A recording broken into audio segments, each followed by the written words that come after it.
Well, long term is, an illusion. I don't believe that a Federal Reserve system where any one individual knows how to plan the economy by manipulating interest rates. Interest rates are so important that if you give this power to one small group or one individual, there will be distortion. So sometimes you have housing bubbles and sometimes you have housing busts. Then you have housing bubbles and you have bond bubbles.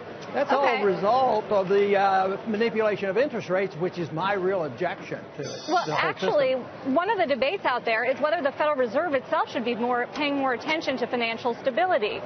Stanley Fischer, for instance, in his testimony to be vice chairman of the Federal Reserve, talked a lot about this. Should the Fed be more active in monitoring bubbles and distortions?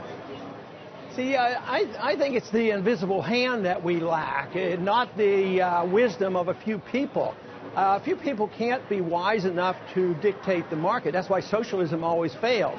So one half of our economy is socialized because it's the control, the money supply, and the control of the interest rates. So therefore, it isn't that they're not well intended and that they don't get it right once in a while. And I'm sure he's well intended to think that we can monitor this very closely.